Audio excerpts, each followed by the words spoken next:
People think I do this for the internet, but it's really for everyone that's here to actually appreciate and feel like, whoa, this is cool. No, I do it for online. Okay. So, good to see you all. Last week I felt was a bit of an intense conversation, talking about anti-Semitism, and it was good fun. I'm sorry. I'm just kind of like in the middle of changing Abraham's diaper, running here. Just like, okay, wait, calm down. Okay. Okay. So, anti-Semitism last week, and I wanna. Sorry, Topher. You can move to the side a bit, and then you'll see me better.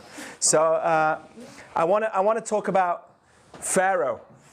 Okay. Oh, that sounds fun. It is. So.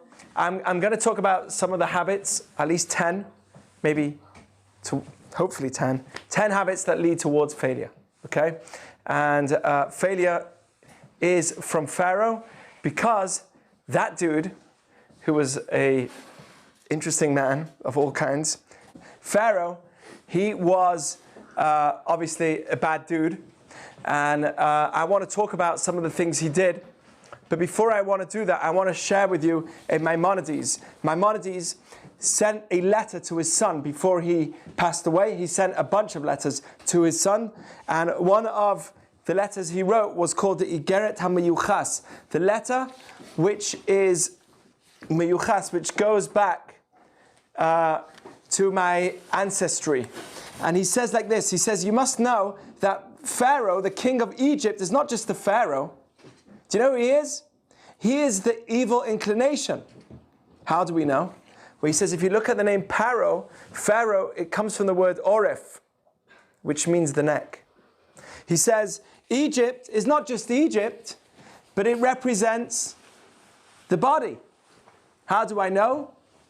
Because the body is a form of limitation, Mitzarim. Mitzrayim comes from the word tsar, and it means to be constrained. And he says, Egypt is like the body, because if you think about it, and Eitan will like this one from TED Talks, but if you think about it, your vision is much greater than your physical body, right? Your thinking ability is much greater than your physical. You're just limited to the body. So the body is what we call something which limits you.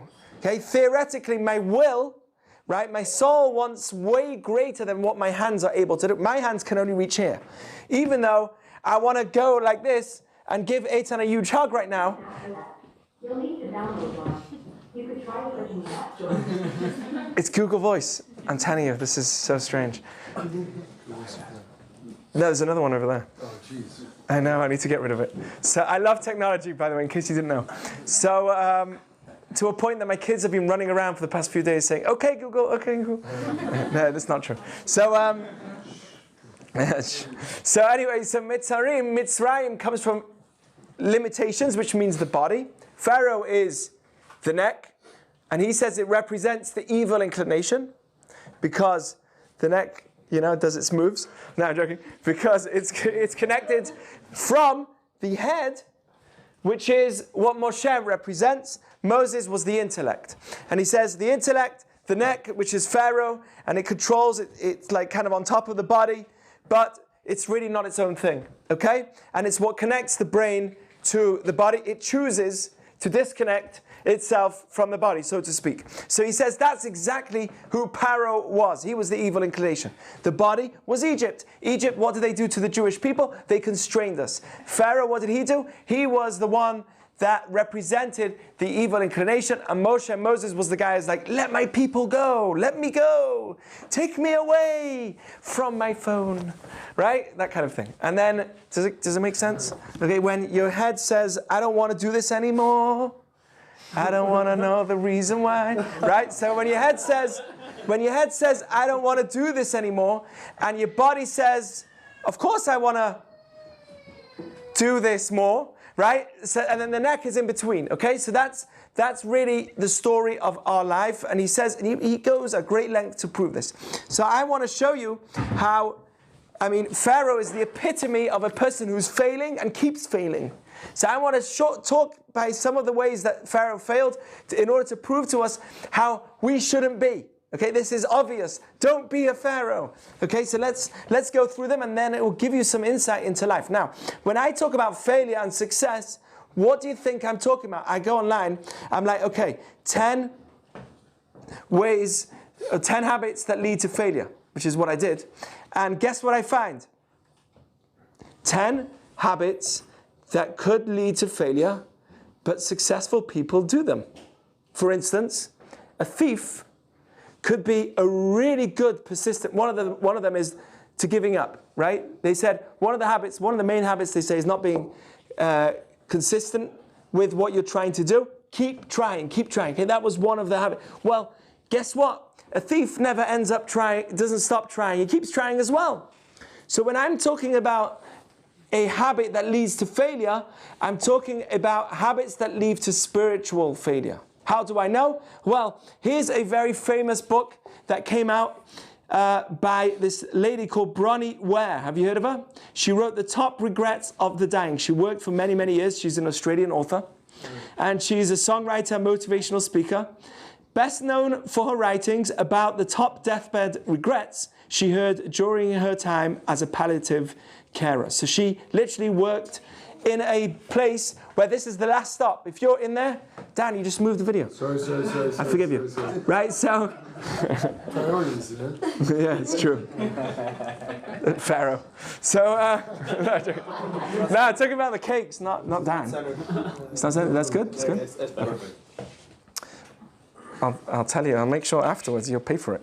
Right, so Pharaoh... I love you, brother. So Bronnie Ware, not Pharaoh, stop with Pharaoh. Bronnie Ware is a lady that wrote an article in 2009. She spent most of her life working with literally the final place. Like, this is the last stop where people are out. This is worse than hospice, right? This is the last place to be. And she spent most of her life working there. And she wrote an article in 2009 to a point that it got spread everywhere. Every newspaper, this article went everywhere. And eventually she wrote a book called The 5 Top Regrets of the Dying. Guess what? And she says, in her book, she says, everyone has a regret.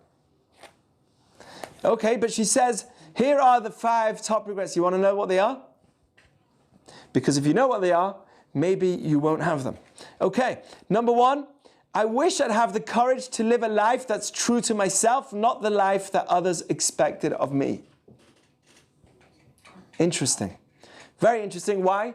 Because the story of the Talmud says that Rabbi Yochanan, one of the greatest rabbis of the Talmud, he was passing away. His students came up to him and said, Rabbi, please bless us. Right? Give us a blessing. So he says to them like this, Yehi Ratzon, may it be the will of God that the fear of heaven should be in you the same way that you have fear of humans. So his students said to him, come on, Rabbi, that's it? That's all you're blessing us before you pass away? That's it? That's all you got? Right? You should be as fearing of heaven as you are of your friends. Could someone take the toolkey and put it in the bathroom? Oh, okay. So he says to them, Amalehem, halavai tid'u. He says to them, halavai, yes, Rabbi, if only... the rabbi says back to them, if only you would have fear of heaven like you have of humans. Why? Because he says, Tiduk, shadam over avera. When someone does something wrong, what does he say immediately? Oh, I hope no one's watching. When someone does something wrong, what's the first thought that goes into his mind? Oh, I hope no one is watching. And guess what? God is watching. So when someone says, I hope no one's watching, what's he thinking of? More of his embarrassment over others and what people are thinking of him than what is really right or wrong. It's more about, as long as no one watches and knows about it, I'm fine. Much more than whether I'm doing the right or wrong thing. Does that make sense to anyone here? Does that resonate? You're more bothered about what people think than doing the right thing or the wrong thing. Make sense? So whenever we do something wrong, the first thing we say is, I hope no one is watching. Agree? So this is what Rabbi Yochanan, the greatest rabbi, says. So you can definitely admit. So it's interesting because she said, I wish I'd had the courage to live a life that's true to myself and not the life that others expected of me. That's the first thing that most people regretted.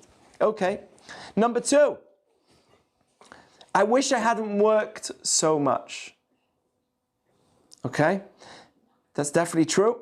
Number 3, I wish I'd have the courage, or I would have had the courage to express my feelings more. Okay? Number 4, I wish, is anyone going to remember this? I wish I had stayed in touch with my friends. And number 5, that's kind of similar to the first. I wish, not to the first, to the third. I wish that I had left myself, I would have let myself be happier. Okay, so again, number 1 is I wish I'd had the courage to live a life which is true to myself, not the life that others expected of me. Number 2, I wish I hadn't worked so much. Number 3, I wish I had the courage to express my feelings. Number 4, I wish I would have stayed in touch with my friends. And number 5, I wish that I had let myself be happier. Which, by the way, proves that happiness is a state of mind, right? If you make a conscious decision, if thousands of people are thinking before they die, hey, I wish I would have made myself happier. Deep down, we all know that really my happiness is dependent on my brain and not how I feel and how much money I have and how many things I have. It's really in here. And that's why people say, I wish I would have made myself happier. Okay, so I want to go into the 10 failures of Pharaoh and prove to you that they are very similar to these 5 things. At least 10, there's thousands more. But these 10 are the main ones that I feel are really relatable and are the things that lead a person to failure. Don't do them. Guaranteed. If you keep doing them, you may make money. You may feel or think you're successful, but in the long run, when you hit that day, you may look back and say, you know what, I wish I would have made myself a bit happier. I wish I would have stayed in touch with my friends. I wish I would have had the courage to express my feelings. I wish I hadn't worked so much.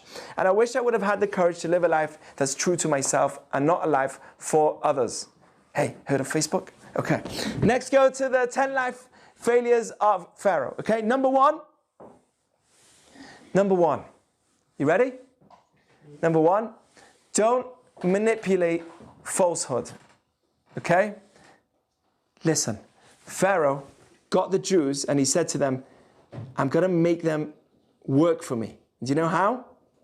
Befarech. Does anyone know what that means? Beperach. Does anyone know Hebrew? Pe, what does that mean? Mouth. Rach. Can you say that? Say that. $10. Rach. Right? So, perach, which means a soft mouth, a sweet, soothing mouth. Do you know what he did? Very similar to what the Nazis did. He himself went out and he said, first day, he's like, hey guys, look, even the king is starting to work. Pharaoh is starting to work. Come on, join me. We're all working. And as he started to work, he watched and he had people watch exactly who's working as well and how long they can work for and how much they did in one day. And they recorded that. And the next day they enslaved them. It wasn't one day, but it was a procedure of soft speaking. He manipulated the people into doing what he wanted them to do. And that, by the way, is the number 1 route towards failure. Falsehood. The Talmud says, if you look at the word emet, which is truth, it's, in a way, it's strange. The letters are the furthest apart from each other than any other 3 letters. Aleph is the first letter of the Hebrew alphabet. Mem is the middle. Taf is the last. The Talmud asks, wait a second, why is it that the letters are so far apart from you? You couldn't find 2 letters close to each other to make the word truth? Emet, which means truth. The letters are very far. Sheker, lie, for instance, the letters are all next to each other. It's Reish, Kuf, Shin. Sheker spelled Shin, Kuf, Reish, but it's Kuf, Reish, Shin. It's the wrong way around. That's for a good reason. But at the end of the day, a lie, the letters are close to each other. Says the Talmud, why is truth the letters the furthest away from each other that they could be? Can you not find a way of putting them closer? Says the Talmud, it's because truth is hard to find in this world. It's not easy to be honest. It's very easy to have this beautiful house, right, which is a dump. And I've seen this happen. They literally take a broken down house and they make it look nice on the outside using old pieces of wood and rotten wood that was used already for years, and now it's a new house, right? That's called manipulating someone into thinking this is a brand new house, brand new walls, and this is a... If you're selling something that's much more, or it looks much better than it is on the inside, that's called manipulating falsehood. That was the first stage of Pharaoh. You might make money. You might succeed. Don't think you won't. You'll be a good thief. You'll make some good money. But the thing is, you won't feel good with yourself, because you know why? The lowest level of pleasure is materialistic pleasure. But at a certain point, right, that's a good thing. Materialistic is a good pleasure. But at a certain point, you say to yourself, okay, I'm making money, but now what am I doing? Do I feel good with myself? If somebody manipulates their way into making money, and it's not just in money, to making themselves right, to making themselves successful, if it's done in a false way, it will get to you eventually. It will cause your destruction spiritually. So that's the very first thing. Cheating, dishonesty, and manipulation will achieve a short-lived success but guarantees a feeling of depression. And that is my thought on falsehood. Anyone else got any thoughts? Falsehood? Dan, do you think falsehood will get you to succeed? Well, not spiritually, obviously. Definitely not spiritually. It might get you to succeed, and that's how many have succeeded in their way till now. But then they feel a guilt, they don't feel good with themselves in the long run. Okay, so that's number one. Leading to failure is manipulating falsehood. Number two, what was Pharaoh's worry about the Jews? Does anyone know? They were becoming too many. And then what? They would overthrow us. Okay, he said, but he didn't just say that, he said, Hava nitchak malo. Let's be wiser than it. Okay? Let's be wiser than them. Meaning, they have a lot of wisdom right now, and we need to outsmart them, right? That's literally the language of today. Let's outsmart them, because maybe there'll be a war against us, and they would join their enemies and try and fight us and leave the land. Oh, you're worried about them leaving the land. You see, here's the second one. Don't be intimidated by the success of the people around you. If you see a company or a friend or somebody that's doing really well, you have two choices. Either you get intimidated by him, cut out any communication, or you work with him. Find a way that you can work with that person. That applies to business, but it also applies to life as well. In marriage, in growing up your kids, it says like this. It says, Im chacham libcha beni, if your child starts coming wise, then wouldn't you be happy as well? Of course you would. But a fool would say, oh, wait a second, my son's so smart, that's so embarrassing to me. What do you mean? This is your kid. This is from you. Are you crazy? So Pharaoh had a problem. He was feeling that the people around him, that nation was getting more successful than him. And what did he say? Let's destroy them, let's enslave them. Not the right way to do it. Here goes two examples. Jeff Bezos, right? So what did they ask him? They asked him, did I pronounce his name well? Bezos. Okay, Bezos. Right, so they asked him, how did you manage to deal with your competition? There's a lot of competition out there. You've got Walmart, you've got, not anymore, but you've got all this competition out there. How do you deal with your competition? Do you know what he said? He said, I focus on my customers and not on the competition. I put all my energy into the consumer, making sure they are happy, and no energy. I don't even know what my competitors do. I don't even know. I have no interest. I never spend a minute looking at what they do. I focus just on making sure that my consumers are happy. Interesting. Okay, there's just a recent story of a company called Allbirds. Have you heard of it? Allbirds shoes, right? Very Oregonian. So the Allbirds shoes are completely eco-friendly. They use natural, like some special wool, and they are completely eco-friendly. They go back to Earth. They came from Earth. It's like humans. So they're very eco-friendly. And the Allbirds company found out that Amazon was producing exactly the same shoe. The same looking shoe. They were charging about $99. This is just recent, a few months ago. They were charging $99. Amazon was charging about $30 for the same shoe. And it all came out. Everyone was talking about this. Is so obvious, same shoe. Then the owner of the company did the most genius thing. He stood up and he had a whole speech that he gave about it, of this company called Allbirds. Heard of it? Oh, wow, I never. So, doesn't mean anything. I'm not in fashion. So, Allbirds company, the guy, the owner, I don't know what his name is, stood up and he gave a whole speech which came very well known and got spread around. And he basically said, listen, Amazon, I brought your product, which is it's obvious that you're copying ours. But I want to tell you, your product isn't completely eco-friendly. And he points out the flaws of the product. You have a bit of a synthetic thing. It looks real, but it's not possible that you can use a completely eco-friendly shoe and make it for that price. It has to be that you're using something which is synthetic, and he shows the areas where they made a mistake. And he says, I reached out to Amazon and I've decided to do something different. I decided to send them the patent and the information of how my shoes are made and where they can get the product from, because I want them to be, at the end of the day, not manipulating people and being more eco-friendly. A great move. Instead of fighting with Amazon and going out there and saying, I can't believe they did this is completely illegal, this is da-da-da, suing them, he said, the company of Allbirds is worth 1.4 billion. Amazon is worth hundreds of billions, right? Over $1 trillion. So, is it? I don't think so. No? Okay, fine. I'm guessing. So Amazon's worth almost $1 trillion.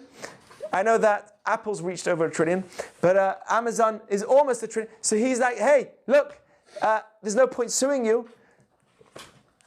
So, we may as well do something different. So here goes an amazing idea. If you are facing someone that's more successful than you, you have two options. Either fight it or learn from it and try and work with it. Okay?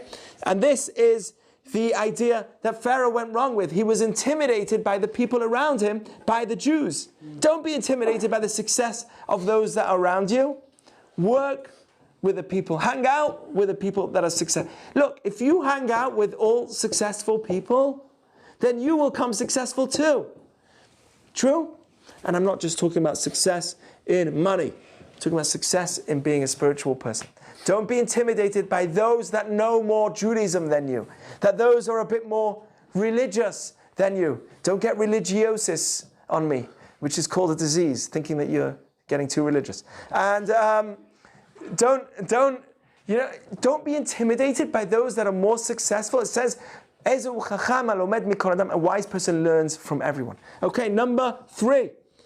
Going back to the person that said, I wish I hadn't worked so much. Well, don't overwork. What did Pharaoh do to the Jews? Made them overwork. He made them overwork. They said, hey, let my people go. So what did he say? Work double. Work double. Nilpim atem nilpim. You're loose. Work harder. Dayenu. Okay, yes, enough. Listen to this. Is work good for you, according to Judaism? Yes. Listen to what the Talmud says. Gedolah melacha. Work is great. Shemechabedet et ba'aleha. Because it gives honor, it gives respect to the owner of the work. How true is that? Right? When you're self-sustained, the most embarrassing thing is to live off others, right? No one wants to live off others. But when somebody works and they feel that they're self-sustained and they're independent, it gives you a great feeling of respect.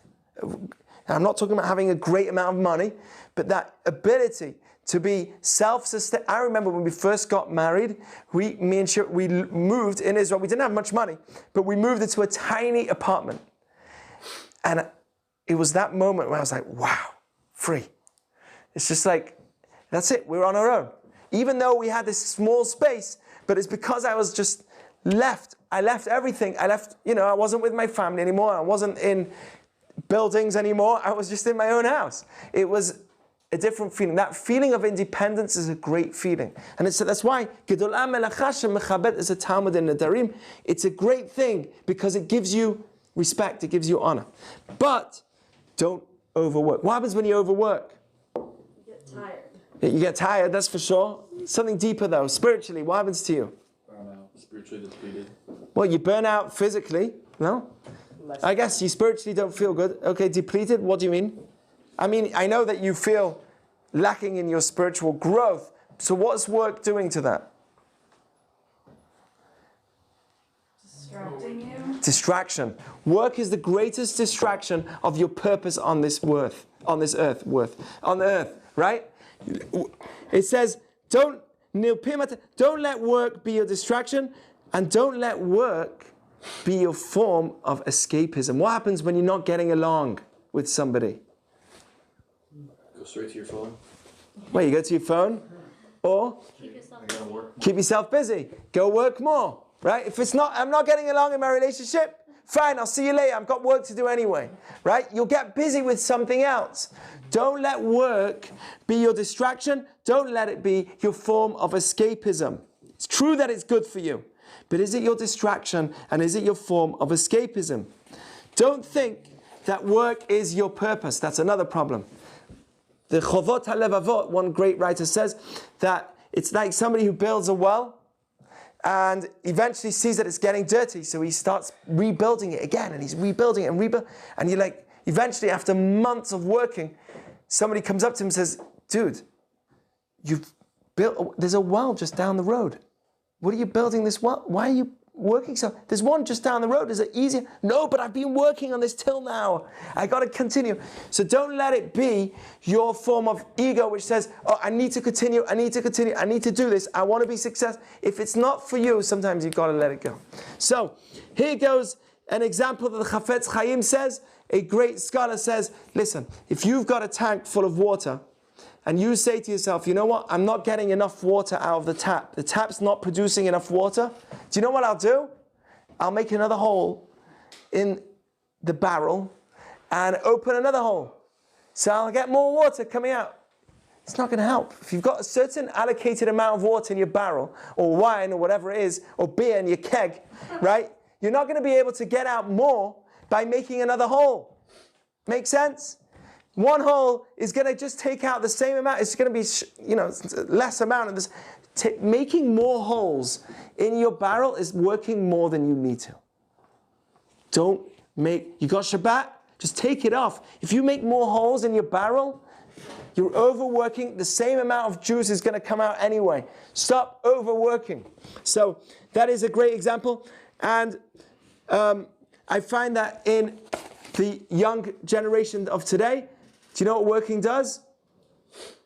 Distracts people from dating.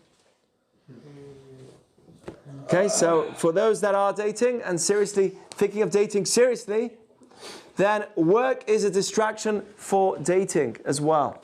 And I think that is a serious issue in today's generation. No, you will make enough money, don't you worry. But what really needs to be worried about is, am I working towards getting my right date and making sure that my life is put together as well in that form, because family is important at some point. I don't want to be a 40, 50-year-old person that's successful in work, like there are many people in LA that are successful in their careers, but then they don't have a family yet. Don't wait in that area. If you want to be spiritually successful, don't overwork, because overworking can distract you. For those that are dating, distract you from dating. For those that are working, that are married, distract you from your marriage. For those that have kids, distract you from being with your kids. It takes effort to be with your kids. Okay. Get it? Good? Sounds good? Okay, don't overwork. That's what Pharaoh wanted. Number 4. You ready? Don't be ungrateful. Lots of don'ts here. Don't ignore the good that has come your way. What did Pharaoh do? Why was he ungrateful? Because the Jews had helped him succeed. Yes. Who? Who did he forget? He forgot Joseph, right? A new king came to be that did not know Joseph. Do you know what that was? He forgot Joseph. What does that mean, he forgot? Are you crazy? Are you out of your mind? Joseph made your country powerful. He made your country a superpower. You forgot Joseph? What's wrong with you? Right? So, how did he forget Joseph? Well, he enslaved the Jews and not thinking of how they helped him succeed, but mainly because he was lacking gratitude. Not being grateful is the key to somebody failing in spirituality. If somebody gives you something, be grateful. Why is it important? What is the key to gratitude? What does gratitude give you more than anything else? Does anyone know? Happiness. Why? Because happiness is state of mind. If you are grateful for your situation, so then what would happen? Your state of mind will be happy, right? If you're grateful, simple math.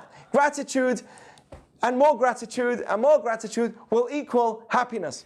Okay, so don't be ungrateful. That is the DNA of the Jewish people. What made us Jewish? Passover. We left Egypt, we came slaves, and for the rest of our history, we've been remembering and thanking God for taking us out of Egypt. What's the point of that? Why are we always thanking God for going out of Egypt? One of the reasons is gratitude. If I'm constantly thinking, when I do Kiddush, I mention Egypt. When I look at my mezuzah, I mention Egypt. When I put on my tefillin, I mention Egypt. Egypt is a huge part of Judaism. What's the aim of Egypt? Gratitude, okay? So don't be ungrateful, because that is the DNA that made the Jewish people, and that's the DNA that failed for Pharaoh, okay? Never say, and this is something that we all do, oh, come on, someone else would have done that for me anyway. They didn't have to. My parents didn't have to have me, right? Somebody else could have given it to me. Somebody else would have done it for, if not for that person. Never say that. That's not the ethics of a successful spiritual person. Who was a thankful person? Moses. Do you know what he did? Do you remember the story with the river? Right? And he was told to hit the river and turn it into blood. Did he hit the river? Do you know why? Because the water saved him. The water saved him. And because the water saved him, he didn't hit the river, he gave it to Aaron, his brother, to hit the river. All the others, besides for Kinim, for lice as well, where he had to hit the ground, that also saved him, so he didn't hit that as well. But for hitting the sea, for hitting the Nile River, he was told, hit the river, make it into water. And what happened? He didn't do it. He gave it to Aaron. Why? Because the water saved him. Do you think water has a feeling of how you save a person? Does water care of how you make it feel? It says, Bo sheshatita mimenu mayim al tizrok bo even. It says in the Talmud, a pit. If you drank water from a well, don't throw a stone in it. And I think don't throw a coin in it either. Right? So if you drink from a well, you know what I'm talking about. People that throw coins in a well for good luck. What's it called? Wishing well. So if you've drunk from it, you can't do that. If you've drunk water from a well, you're not allowed to, according to Jewish law, throw a stone in it. Why? Do you think water cares? Do you know we also cover the challah on Shabbat? Do you know why we cover the challah? To not make the wine jealous. To not make the, do you think the wine, seriously, this is the idea. We don't want to make the wine jealous, because we could do kiddush on bread as well, but we want to do it on wine. So you don't want to make the wine jealous, we cover the challah. Does that make sense? What? That's an actual thing. That's a real thing. That's why we cover the challah. That's why whenever someone asks me, Rabbi, can you explain why we cover the challah? I'm like, after. We'll talk about it later. Because if I'm just going to say because we don't want to embarrass the wine, she's going to be like, what? And then there's noise and there's people, Avram's screaming. I'm like, just 1 second. The challah gets embarrassed. You know, Avram, and then this one, that one. Just doesn't make sense. I can't do it. So anyway, but still ask me questions anytime, even when I'm doing Kiddush. So, but you realize what's going on? These are real physical items. What does it matter about those things? What's the answer? What does that teach me about gratitude? Gratitude is not about the person you're being grateful to. It's not about the thing you're being grateful for. It's about you. It's about what you become. Because the river didn't care, but it was Moshe saying, wait a second, if I hit that river and turn it to blood, I'm never going to be the same human being. Because I am the person that benefited, this saved my life. When I was a little kid, I was put in this and it saved my life. I'm not gonna turn this into blood, no matter what. This exact river that saved my life, I'm gonna turn it into blood? There's no way. And it's all about me becoming a better person, not the river having feelings. Okay? So that's a very powerful message of gratitude. And that was the failure of Pharaoh. What was his thing? He was not grateful. Forget the Jews. How can you forget the Jews? They made your country successful. Now let's translate this into success of business. You know the most successful soccer team?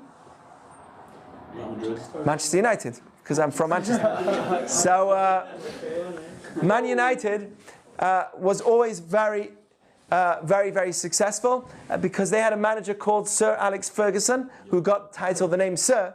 And what was his strategy that made him so successful? Always, he was very successful. What was his strategy to success? And it's connected to gratitude. Do you know what it was? Ronaldo? No. I'll tell you, this is definitely by far one of the keys to his success was that every player that played well, he played the next game. If you play badly, you're not playing the next game. He basically, no matter how bad of a player it was, it could be that the best player was on the pitch, but if he played badly, he's not playing the next game.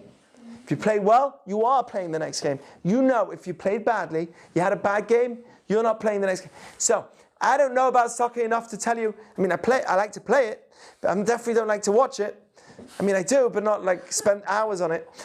And, you know, one thing's for sure. If you are able to find the people that are doing good in whatever area you're doing, you find that they're doing something good and you feed them with it, you thank them for it, you show them gratitude for it, they will stay with you and they will succeed more. It's very simple magic. It's simple math. If you're working and how many people here are working for somebody and your boss just doesn't see all the work that you've done, right? You work for hours, doesn't see a thing, and then has all these expectations. Are you crazy? You don't even know what I'm doing. Have you been with me for the past 24 hours watching how much effort I've done for your business? And then you're like, what have you done? Are you crazy? So a successful person, a successful employer will say, okay, wait a second, I want to know who this person is. I want to know how many hours I want to get into your story. I want to thank you. I want to give you a gift. I want to give you gratitude. That is the key to success in spirituality with others and yourself, because you will be happy. Okay, number 5. Don't pretend you are God. Now, guess what? Crazy thing. Do you know what Pharaoh used to do? He used to not just do that in the river, but he'd do everything else in the river as well. He'd go all the way in and do his business. And he had this belief, this is a Egyptian, there's a name to it, I forgot what it's called, where he would claim that he never needed to use the bathroom. That any food that would go through him would stay clean. And he is like God. And he was literally a living God. That was the whole philosophy of Pharaoh. He was a living God. And he would claim that he doesn't need to go to the bathroom. Every single time he needed, he would run to the river. And if he was stuck, someone's talking to him, he'd have to wait. And he'll be like, oh yeah, how you doing? Yeah, after a few hours, he'd run off. He'd be like, see you later, running into the river. So that's the story of Pharaoh. He was a living God in his eyes, in the fact that he didn't need to go to the bathroom. Okay, that's cool for some, but I would rather run to the bathroom and tell everyone than to hold it in and to suffer like that, making the claim that I'm a God. It's insane, but that's what Pharaoh did. So, what did he do? He pretended he was God, but it's bigger than that. Okay, it's a lot more than that. What happens when you pretend you're God? Why is that a key to your failure, at least spiritually? You're not your true self. Well, you're not your true self, which is one of the 5 things that causes somebody to regret when they die, right? Right, what else? You can't be grateful to God. You can't be grateful. So that's going to dispute the 4th one that we said, right? You're vulnerable. If you think you're perfect all the time, what happens when you fail? Yeah, you don't live to your standards. You're vulnerable. Okay? You demand from yourself perfection. by thinking that you're a God. And you are not perfect. You ignore your failures. If you fail, you won't talk about them because I'm perfect. Shh, can't tell anyone about my failures.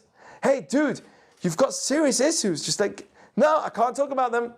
I'm perfect, right? So if somebody thinks that they're perfect, they will never go and ask for help. Dangerous. Okay, here's the greatest though. It's the problem of pride. So here's a great story. There's a story of a bus that was traveling. You know, people that can't get along with everybody else? At a certain point, you have to say, okay, fine, you can't get along with everyone. Everyone's bothering you. Maybe there's a problem with you. So, you know, change your pride, work on your pride, and avaya, humility. So there's a story of this bus that was traveling, and it was going under a bridge. And the driver was like, yeah, I can easily get under that. And it was said, you know, limited height. And he goes, boom, straight in. The top of his truck gets stuck in the top of the bridge, and he can't get out. Crazy traffic. This bus is struck right under the bridge. It's destroyed, and he can't get out. Everyone's going crazy. They bring people to start trying. He calls up AAA. Everyone's trying to help him get out. Come on, dude, come on, get out. And eventually, after hours of waiting, honking, everyone's going nuts. All of a sudden, a guy comes out from his car from behind, a few cars behind. I don't know why he didn't come out earlier. But he takes out his knife, and everyone's like, what are you doing? He goes to the bus and slashes all 4 of the tires. Air comes out, they pull the truck easily, and everything's good. Amazing. What was it? Just a bit of air that was in his tires that got him stuck under the bridge. Take out the air, and you're good to go. You get it? When somebody releases the air, thinks that he is perfect, right? He thinks that he is perfect, or thinks that he is some absolute perfect creation of God, and full of pride. Pride is literally, by definition, the representation of chametz. Chametz, which is bread, leavened bread, is an ingredient which is just filled with air, which gives off the impression that it's so much bigger than what it really is. So just take out your pride slightly, lower yourself a bit, and then you'll get along with so much more. Right? You'll get through the bridge, you'll come out, you'll get in. Just let it go. So that is the idea of don't pretend you're a God. And that's what Pharaoh did. He pretended he was God, and it led to his destruction. He says, Mi Hashem, Asher Shma B'Kolo. Who is God that I will listen to him? That's what he said. And eventually, what does he say? I am evil and God is righteous. Please let yourselves go. Jews, leave, and you can go. Right? So you just let yourself not be so. If you think you're a living God, and that's what happens, by the way, it says that when you become wealthy, you become successful, that is your challenge. You start thinking that I am God. I am the creator of all of this. It says that maybe when you become wealthy, you have a challenge that you'll say, who is God anyway? I'm all successful now as it is. I don't need God. So don't pretend you are God. That's going to lead to your spiritual failure. I'm going to go through the next few very quickly. Number 6, don't befriend people only when you need them. Hey, dude, how's it going? Yeah, I'm not spoken to you for 6 months. Yeah, but I just need, what's going on? Is there anything you need? Of course, yeah, I need, do you mind if I come by a second? I've not spoken to you for 6 months. Straight away, when you get that call and you know for sure they need something? How do you know? When you hear on the other end, the guy says, hey, what's up? Is there anything you need? That's the first thing he says. You know that you failed, right? Does that make sense? So here's the message. Don't befriend people only when you need them. That would lead you to failure in your relationship with people. Don't connect to people just because you need them. By the way, if you connect to people for the sake of connecting to them, you will be much more successful in getting the things you need as well from them as well. Right? You want a new job? Make connections. Nothing to do with asking the person, hey, I'm looking for a job. Can you employ me? That's a way of, it takes guts and it's good. But it's much better to make a connection with a person saying, hey, I know that you have some availabilities. I'm actually looking for a job. Dude, you're looking for a job. What's up? And then if you're friends with them, right? So don't befriend somebody just because you need them. Pharaoh did that. What did he do? Every time he sees Moses coming along, he's like, go away, right? And then afterwards, the plague comes along. Once the plague comes, he comes running to Moses and he says, please, Moses, go. You can leave and pray for me and my people. Please pray for me and my people. Right? So suddenly, when you need him, you come running to him. When you don't need him, you don't go to him. 10 plagues it took him to seriously go through this situation. Every time, if he needs me, he will come to me. Only when you need him, you go running to him. After the plague, Pharaoh goes running to Moses, saying, help me. Before the plague, he doesn't do anything. And he even tells Moses, go away, I don't need you. And it says the same thing every time. Every time it happened, he calms down. And he's like, okay, let's do it again.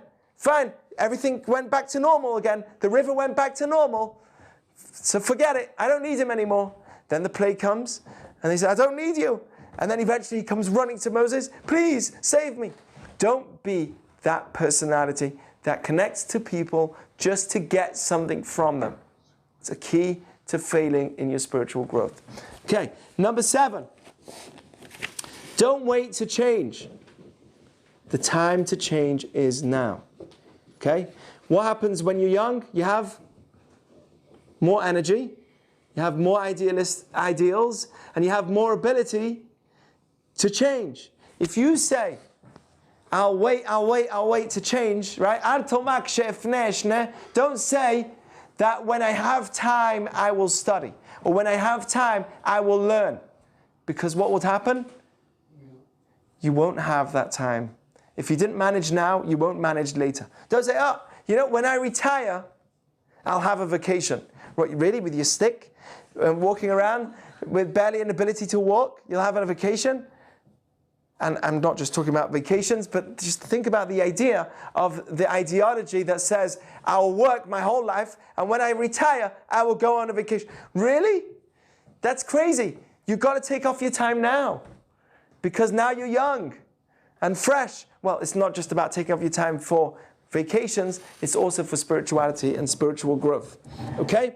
So, don't wait to change, the time is now. How do I know this? Well, it says that at the beginning, Pharaoh chose to not let the Jews go out. By the 5th time, it says, God hardened Pharaoh's heart. At the beginning, it says, Pharaoh hardened his own heart. After the 5th time, after the 5th plague, all of a sudden, the other things started to switch around. In order for Pharaoh to continue having free will, God had to continue to hardening his heart. He had to change. There's a big question. How did he have free will then? The beginning, he had a free will. He could have said, let them go or stay. But by the time he got to the 5th plague, he couldn't say, let them go anymore, because God forced him to say, I will not let you go. And Moses said, let me go. And he says, no, I will not let you go. By the 5th time, God was hardening Pharaoh's heart. Why? Is that fair? That means Pharaoh doesn't have free will. Does he have free will? So, one of the commentaries explains, some explain that he lost his free will. Pharaoh actually lost his free will. When somebody does something wrong so many times, eventually you lose your free will. Now you become an example of what evil looks like, of the outcome of evil. So that's one example, one explanation of the Maimonides. But Nachmanides, many others explain that that is part of his free will. When you choose to do something wrong, and then you choose again to do something wrong, and then you choose again to do something wrong, in order to continue doing it, right, you know the pain of this situation. In order to continue doing it, you need to be hardened. If that's what you really want, okay, I'll let you go that way. And if you're going to continue going that way, you need to be hardened even more in your heart to continue going that way. Does that make sense? It was part of his free will to have God making it more difficult for him to actually achieve and do greatness and let the Jews out. He didn't let them out. So here's the lesson. Don't wait to change. The first time there's a calling for change, go for it. Don't say, I'll wait till later. I'll wait till I'm old. Then I'll start changing, or then I'll think more about it. I'll wait till I'm older to change. No, start with change now. Al tomar she'efneh shneh. Don't say, when I have time, I will grow, or I will change myself, I will improve. And I'm talking about our self-perfection and self-worth and self-value. You become a better person, we become more attractive to people. We have better relationships with people. So don't say, I will wait till later on in my life to change. Do it now. Okay? The time is now. And this is specifically about learning, but it's also in all other areas. Okay? The next thing, number 9. Everyone's following? Does anyone remember these? Okay, actually I didn't say number 8. Number 8 is, it's never too late to change. Don't say, I will wait, but also never say it's too late. Because that's what Pharaoh did. Eventually he said, okay, what am I going to do? Let them out now? How am I going to let them out now? And he kept saying, even if you've done the worst thing that you can imagine, never say, that's it, I'm destroyed. I'm too old now anyway. It's never, no. Judaism also says, as long as my candle is lit, I can fix myself. As long as I'm alive, I can fix myself. If I'm here for a reason and I can improve. So don't say it's too late for me to improve. But also don't say, I will do it later, because maybe it won't happen. If you get an opportunity, take the opportunity now. Never say, I'll do it later, because if it's too late, you won't change. Okay? This example, I think of an example with the idea, the myth, that kids are really quick to learn music. There's a myth that says that kids are really quick to learn music, right? Learn music, learn everything when you're young. Learn a language when you're young. Because when you get older, you won't be able to learn the language, right? Have you heard this before? Mm-hmm. Is that my phone? Oh. It's fine. Really, my phone? Okay. So don't say, when I have time, I will do it, right? It's never too late to change. Don't say, oh, so this is what I was trying to say. If a kid is playing piano, so what's the myth? Hey, when you're young, you can play piano. When you get old, you will find it very hard to play piano, right? But that's not true. When somebody's young, you can play piano, but you can learn much better when you're older. Your mind and your ability when you're older is much better than when you're young. Right? Make sense? So the only reason why people say when you're young, what is it? I think it's someone's phone. Oh, maybe it's a calling for me to end the class. So, Maybe it's It mine. actually is. It's 10 You just o'clock. take it. really? This year probably 10 doesn't. p.m. alarm. I think it's mine. 10:01. Well, number 9 and 10. Okay.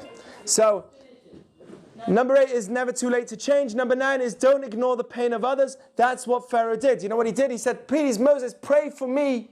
Pray for me. What, you're crazy? You're the leader of a whole people. Pray for me. Don't ignore the pain of others. Moshe and Joseph were the exact opposite. Moses was living in the house of Pharaoh under the greatest of comfort, and yet he walked in the street and he said, oh, wait a second, there's a Jew in distress. Why is he in pain? Why is this guy hitting him? And he took him down. Joseph said, why? He was in prison and he sees that 2 prisoners were distressed and they were sad. He goes to them, he says, why are you sad? Are you okay? He sees their sadness that day. He asked them, al shlomam. He asked them, how are you doing that day? And because of that, he was freed from prison. So if you are able to notice the pain of others, you will succeed as well in your spiritual growth. Don't live a life for yourself. If you live a life for yourself, you will fail spiritually. Life is not just about, it says, Mikol melamadai iskalti, you come wise by teaching. Not by keeping the information here, but by teaching it. You come wise by giving. If you live with others, for others, you come more spiritually successful. And the very last thing is, don't ignore the mistakes you made in the past. Okay? You know the famous saying? That failure is a stepping stone to greatness, right? It's only a stepping stone to greatness if you're willing to look at the failure. It's not a stepping stone to greatness if you ignore it, right? I failed. Okay, let's continue life. It's my stepping stone to greatness. Wait a second, but you failed, so you've got to learn about your failure. You can only say that failure is a stepping stone to greatness if you learn from your failure. If you look back and you say, okay, why did this not work out for me? In what way did I fail spiritually? If you look at yourself and say, okay, how did I fail? Then you'll be able to use it as a stepping stone to greatness. If you don't look at your failure and ask yourself, how did I fail? Then how will you be able to use it as a stepping stone to greatness? Failure is a stepping stone to greatness only if you look at the failure and learn from it. Okay, so here are the 10 things again. Don't manipulate falsehood, because if you do, you won't be spiritually great. Don't be intimidated by the success of others. Don't overwork. Don't be ungrateful. Don't pretend you are God. Don't befriend people only when you need them. Don't wait to change, because the time to change is now, and it's never too late to change. Never say to yourself, oh, the day's over. I ruined my day. I got upset. Forget it. I've ruined it. So then I'll start again tomorrow. No, now change. And also say it's never too late. Don't ignore the pain of others, and don't ignore your mistakes.